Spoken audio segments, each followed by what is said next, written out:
Hey everybody, what's going on? It's been a disgusting day, dealing with the cowards. Put it all together, and it's a bunch of pages recreated again, coming in droves, and I realized that they're offshoots of Heterosexual Awareness Month.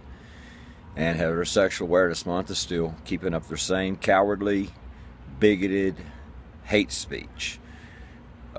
The main page that's been set up to mock me is called Mind of a Maniac, and they take my pictures. You ought to go there. They've done some. You look at the pictures and you realize that using homosexuality as a slur, they represent Hamm.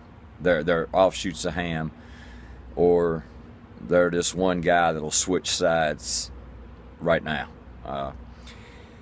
But it's irritating. Cowards get under my skin. Cowards are incapable of love. And that seems like a bold statement, but you think about it. A coward's going to save themselves before everybody else. A coward will leave their children to burn in the house. They'll leave their mother. A coward turn their back on their best friend and run. It's the coward. You remember, what was the big war movie with Tom Hanks, Saving Private Benjamin? Remember the coward? He was so afraid to go up the steps and lend his friend a hand. His self-preservation was all he could think about. And his friend was that one-on-one.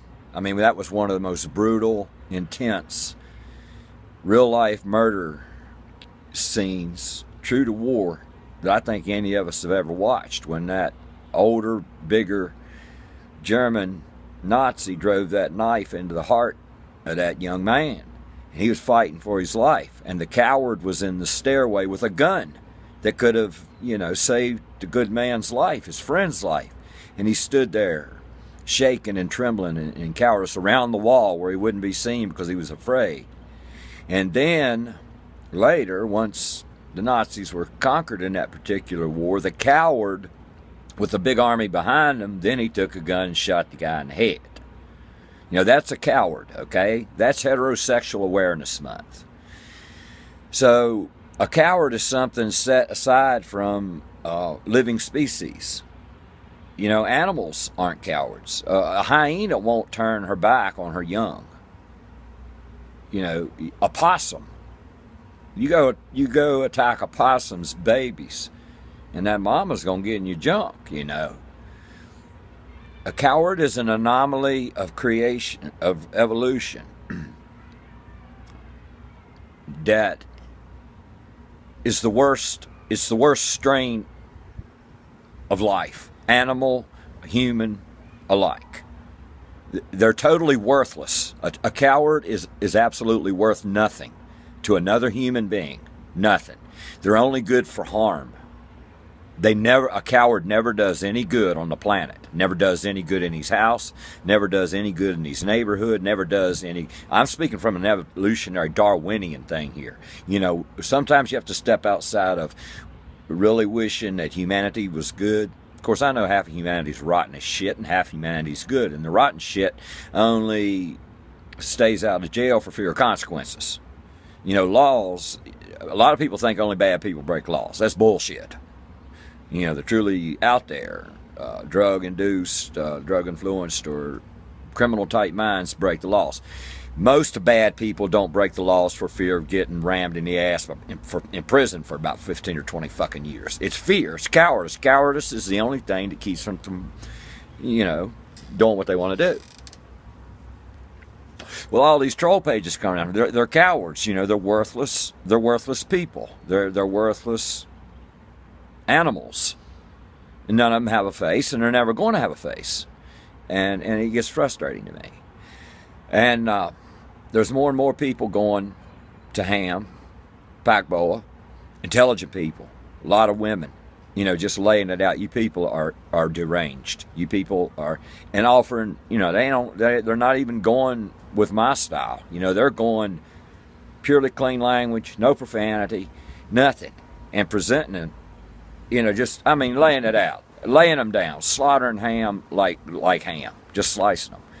And the Hamm members the biggest cowards, one of the ones I'm dealing with that slandered my cousin, my female innocent cousin. He's a coward. He's a piece of shit.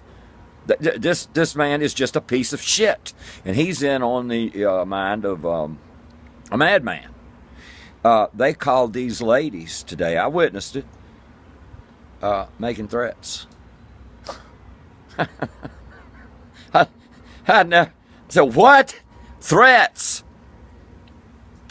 Oh, and then they're big on how Bill Clinton, Bill Clinton made a couple, at least two major fuck ups. And you got to be good as Bill Clinton to still survive the fuck ups he made NAFTA. Whew. The thing I'll give him on NAFTA is maybe it seemed like a good idea at the time. That's the one thing I'll give him on NAFTA. DOMA, he should have been more advanced than that. His stance against marriage equality back in the 90s, Bill should have known better than that. And he changed. And I got an article, I'm going to post it tonight. He said Chelsea brought him around, taught him humanitarian values. His daughter, you damn straight, the young people. He's changed his mind. Hamm don't know nothing about changing their mind. Cowards and stupid people can never change their mind. They have the same mindset when they're 20, and they'll have it again when they're 80. The same damn thing. They're too goddamn unintelligent. The IQ level is too low. The fear factor is too high. The cowardice is too high to ever learn and change. They can't change. They're rotten at 20, and they'll be rotten at 80. Whoever's owning Hamm will be a rotten piece of shit when he dies. People, it's in them like fearlessness is in me. White skin is in an albino. Cowardice is in heterosexuals who feel oppressed. You can't medicate it out. You could probably keep them medicated through their life to where they won't be a threat to humanity, but they're still going to be cowards. And they mocked, Obama messed up too. He didn't come out pro-equality when he was in Senate, or even in early couple years of his presidency, but he is now. Again, it's called change. It's called change. And even if you want to call it for political reasons, that's still positive when a political agenda changes toward the positive. But the thing of it is, Bill Clinton come out personally. This wasn't a political agenda for him anymore. He's not in the office anymore. He said he was taught better. His daughter taught him better. And so Hamm will go to anything, just like Freedom of Atheism Foundation goes to Stalin. One creeped out, fucked up dude, no humanitarian values whatsoever,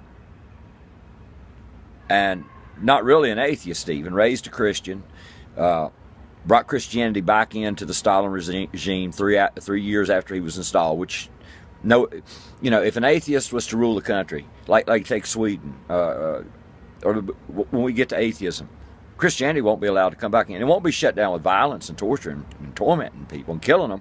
It's just no, that's done. That's over. But today has been a reminder, with all of the hate coming at me, and I've got a face and a voice. I'm Steve McClung, live in Virginia, and they still got me as Illinois. They got me and Riz, my cousin. He's 10 years older than me. They got him down as younger than me, and him are having sex every night. My first cousin, yeah. I mean, it's all about that. So it's obvious they're coming from Hamm. And, I made a video. I put it at them. I challenged them. You can't shame a coward. You can't shame one. If there's a burning building, firemen ain't cowards. They put their life, they say this other person's life is worth taking this risk.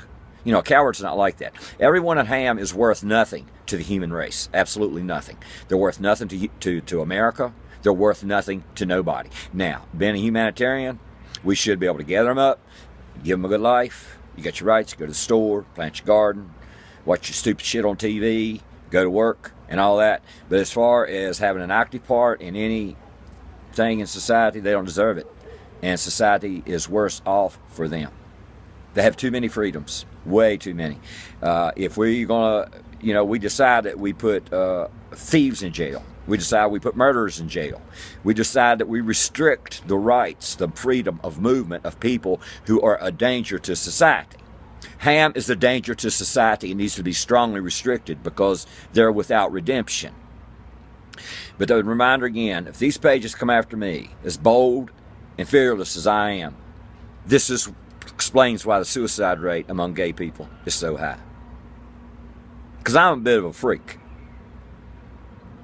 You know, when I was 30, I sought out danger. I wanted the danger. You know, I used to say, I'll stand up a woman on a date if there's a chance for a fight, because I can get a date anytime, but that fight may not be there tomorrow. I'm kind of a freak that way. Think of the way they go after people who aren't fighters, and you understand why the suicide rate is so high. Because of this deranged, non-human, non-animal, they're not even animal, demographic of heterosexual pride. Fuck them. Y'all stick with me, people. There ain't nothing they can do to me except piss me off sometimes. Lucy out.